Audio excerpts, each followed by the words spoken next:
By the way, this is some kind of spicy margarita, and it is kicking me, baby. Yes. We'll be at Escape Lounge in Fort Lauderdale. I need Broward and the whole 9 Bible to turn up, baby. Come outside.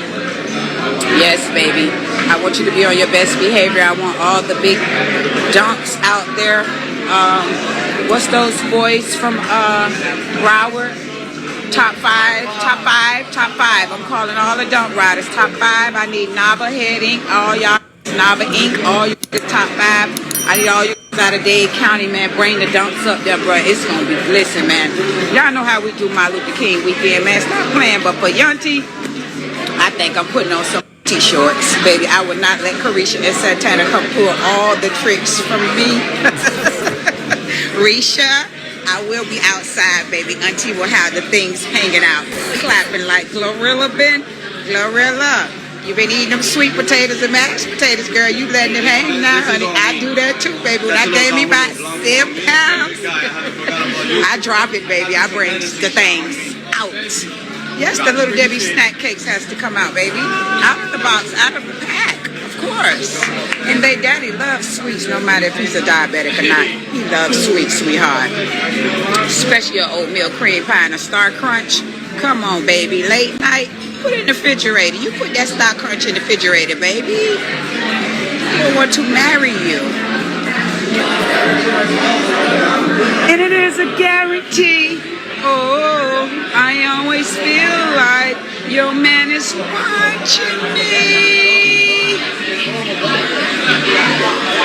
And it is no guarantee. Oh, I always feel like your daddy's watching me. Could it be a guarantee? Oh, ooh, ooh, ooh. Yes. Salud, son.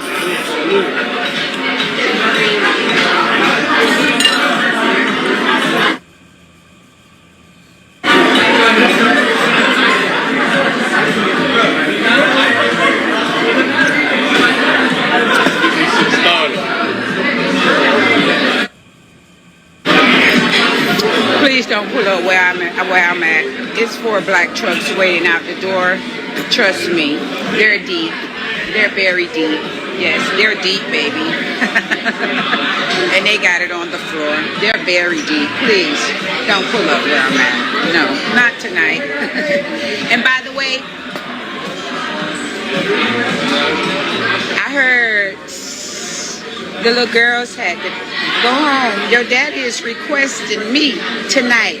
He sent all his tricks home for mama. Mama on the way after dinner, baby. Tell him, son. Hey, man. Ho, ho, ho. Christmas is around the corner. Who's never a hoe during the holidays? You a liar. You are. You are a fat face on lie, baby. Yes, to the highest bidder. I'm serious, darling. Your dad is requesting me before I get out of here. And I heard he had to send his little chicken heads home. Mom's in town, baby. Hey, I'm just here for a good time, not a long time. Just a good time, not a long time.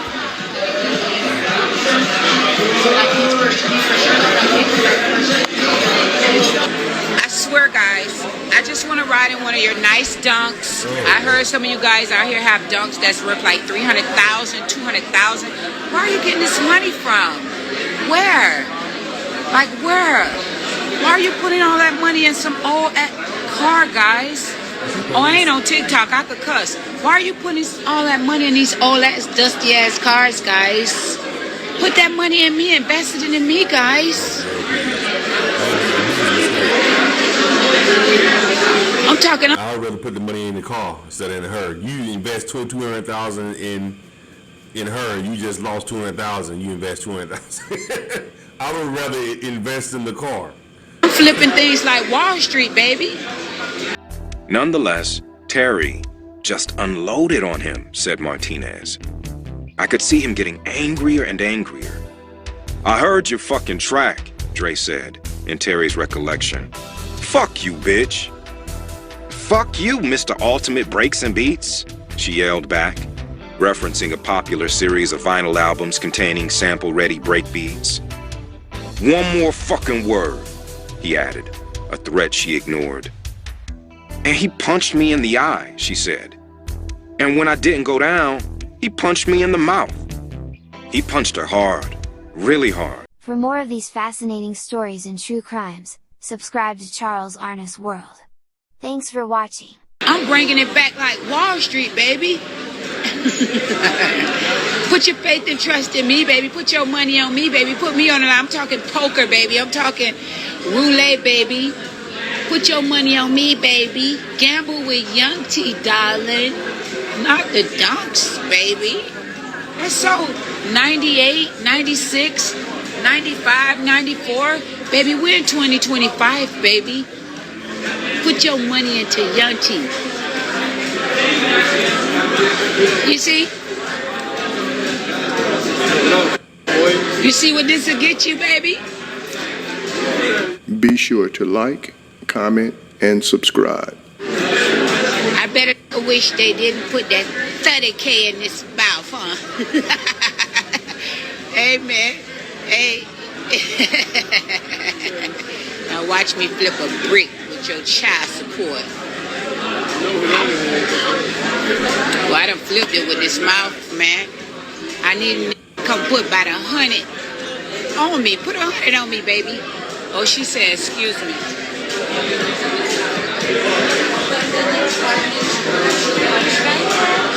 Agave picante. Agave picante. Who that? Who that? D'Angelo them?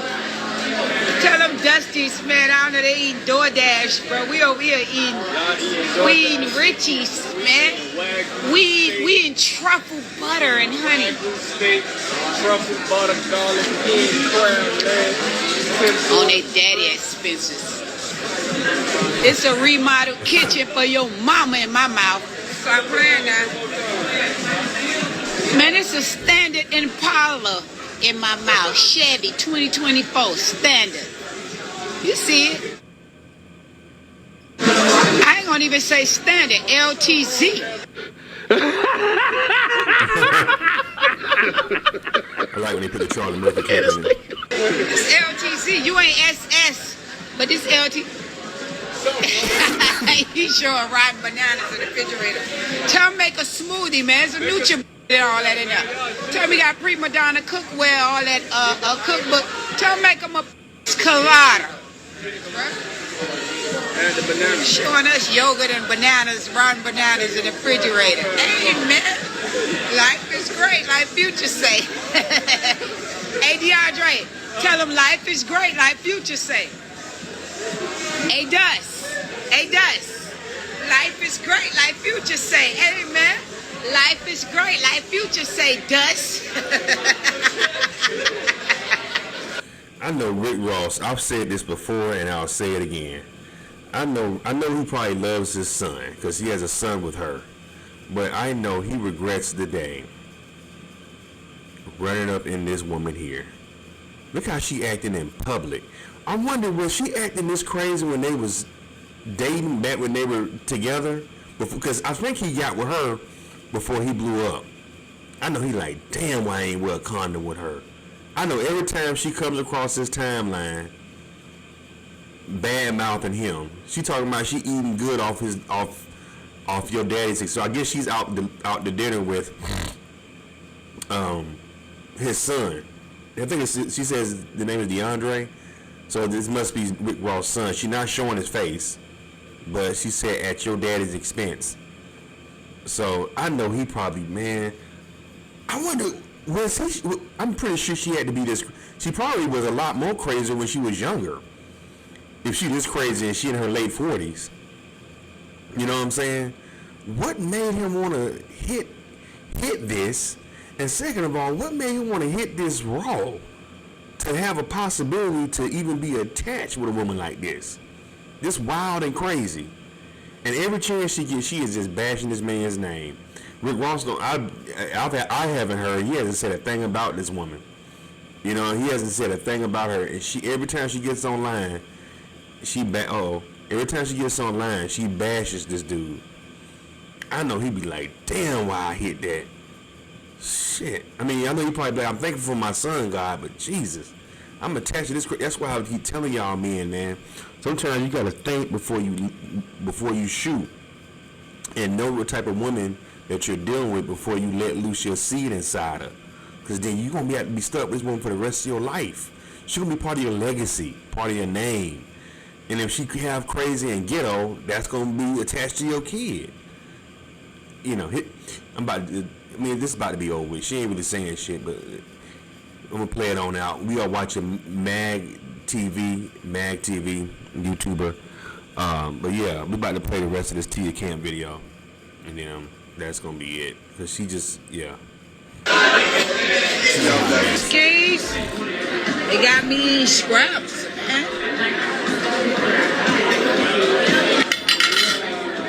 Hey, man. I'm putting the pipe down right now. I think I'm a little too lit. I'm gonna put my jacket back on. That shit too good, bro. Public, acting crazy. You gonna let me still in there? Bruh, y'all sure y'all don't want no snapper dapper, bruh? I don't know why y'all don't want the snapper dapper, man.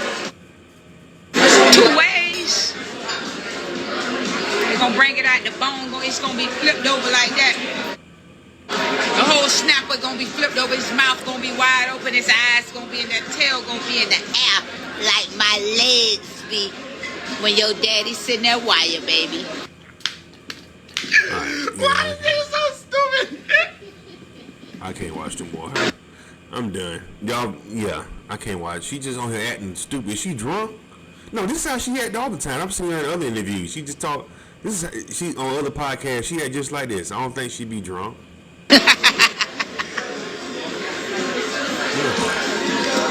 Should I take me one more shot? I'm feeling real rich tonight. Should I take one more shot for the road, bruh? Huh? Hey, dog. Life is great, like Future said. The waiter said that shot was on him. Stop lying. Yeah. He said that shot was on him? Yeah, we got a tip dog. Well, I got a tip dog, a hun done. Dog trying to get that hun done out of your teeth, bro. Your snapper be curled up, legs in it. Alright, I'm done. I can't watch no more of this. Anyway, man, you know what? I want to hear what some of the comments, people saying in the comments about this. I'm pretty sure they're probably saying the same thing. Rick Ross should have wore a condom with this one. Let me see. Auntie Ty drunk. The word of Gunna FYM. I'm probably the only person who doesn't think she's a vibe. Nah, it ain't that many comments. But yeah, you're not the only one. She's not a vibe. She is annoying. That's why I don't see what Rick Ross was thinking when he hit this. He must have been on his. He must be at a bad day, that bad week that week when he hit this. You know, a lot of times you get depressed, stuff ain't going your way, and here comes some chick trying to make you feel better. That's probably what happened. He probably like, damn, why I let loose on her. Anyway, what do y'all think about Tia Kemp, man? Let me know in the comments, and let me know what y'all think about this video, and subscribe to my channel, and also 9 Mag TV. That's the YouTube channel. Appreciate it. Looking for a professional photographer for your next big event? Need video of your special day? Then look no further. For $100 an hour, have a professional photographer or videographer shoot your wedding, birthday party, quinceañera, bar mitzvah or bat mitzvah, anniversary party, or whatever your special occasion may be. Highlight your event with professional, crisp photos and video. Check out Charles Arness Photography on Instagram, as well as book us for your next event. Must live in the Southern California area.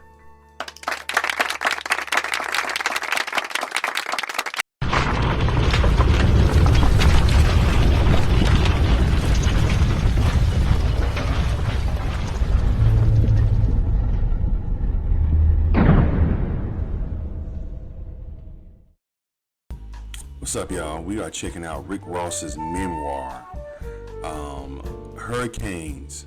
That's the name of Rick Ross's new book. It's been out for a while now, but it's actually pretty good, man. Y'all should check it out. It's on Audible. Let's go and get into chapter 12, and I'm going to come back with my reaction.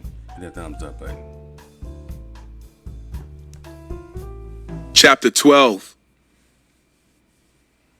I have the gift of foresight. I can see the different ways that a situation might play out. Every possible outcome. But not every time. There are some storms you never see coming. There would be no sophomore slump. Triller was another #1, selling just shy of 200,000 copies in its first week. The Boss, my single with T-Pain, landed in the top 20 of the Billboard Hot 100, becoming my second certified platinum record after Hustling.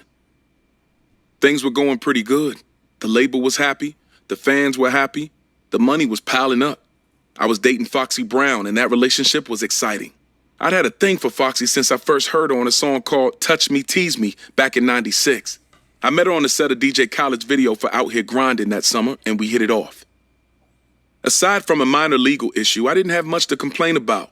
At the top of 2008, I'd gotten arrested in North Miami after a traffic stop.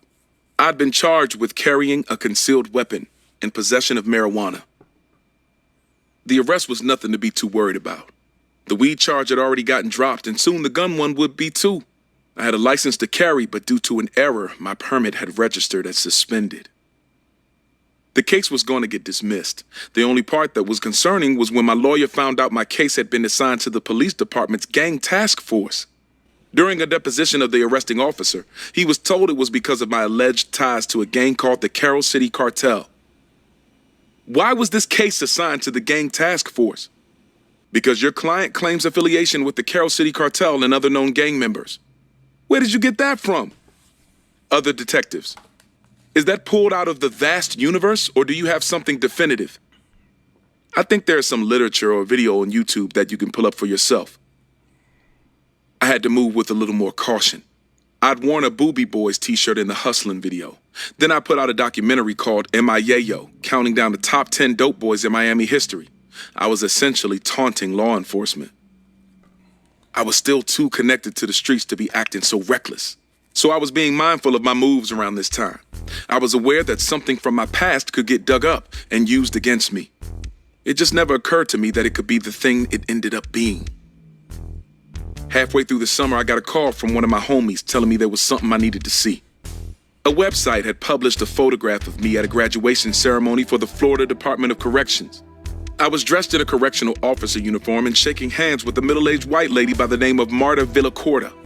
Marta was the warden for the South Florida Reception Center, a state prison in Doral. The article said the picture confirmed rumors that I had once worked as a correctional officer. The subtext was this made me a fraud, that all my talk about moving kilos in my raps were lies if this were true. Immediately, the story started to spread like wildfire. Report: Rick Ross worked as a Florida corrections officer. Rolling Stone. Rick Ross, correction officer rumored confirmed. XXL. Rick Ross's coke rap career imperiled by charges of law enforcement. Vulture. I'm talking about this here, as opposed to earlier in the book when it took place, because this is when my time as a correctional officer became an important part of my story. Prior to this moment, I thought of it no differently than when I used to wash cars, or when my mama got me a job for the Department of Health delivering medicine to people who were too sick to leave their house. When I dropped out of Albany State and moved home, I needed to get a job. I was getting money, so it wasn't that I needed the income so much as that I needed something to tell my mama I was doing with my life. If I wasn't in college, then I had to get a job. Those were the rules if I wanted to live in her house. The job I really wanted was to work at the docks. I wanted to be a longshoreman. I used to bug Gino, my tattoo artist and a good friend, to connect me with his younger brother Kano. Kano was part of a crew of Haitians called the ROC, which stood for Rich Off Cocaine.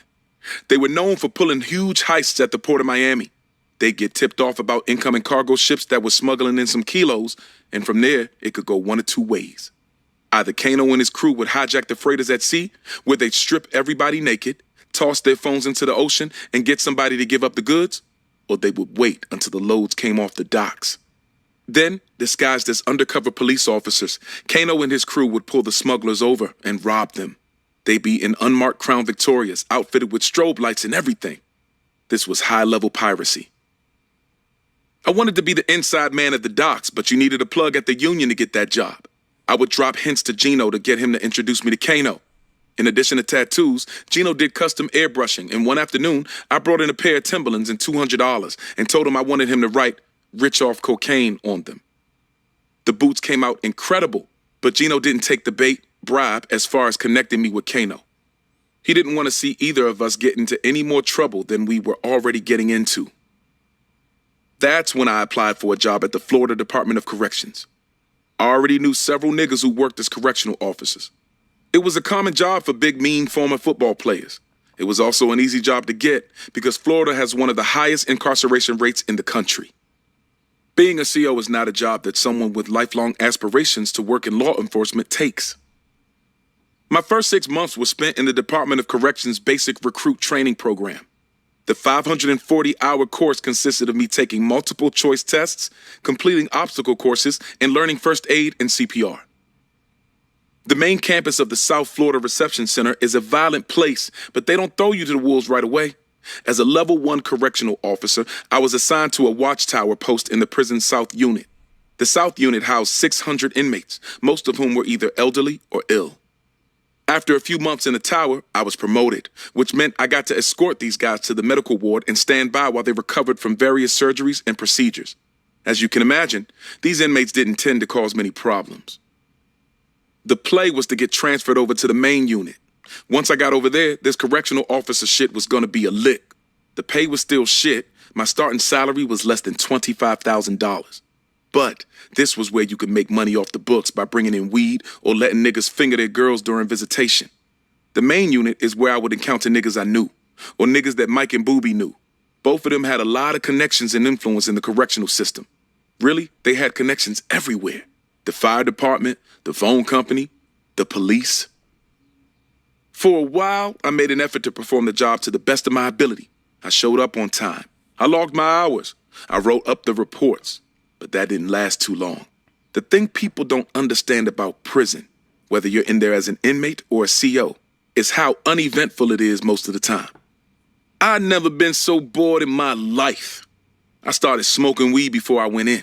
Then I'd just sit there, waiting for the days to be over. I'd look out past the barbed wire fence and imagine a different life waiting for me on the other side. Something better than this. Something special. I never made it to the main unit.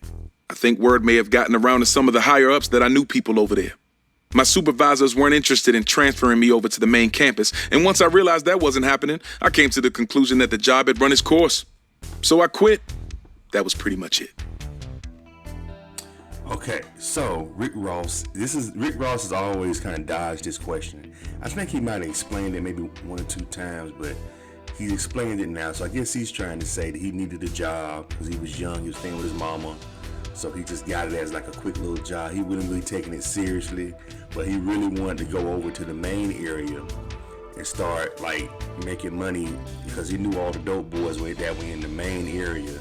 So I guess he was gonna start like making money off, dudes letting them bring their girls in, taking them somewhere back, because that is a lucrative business out there.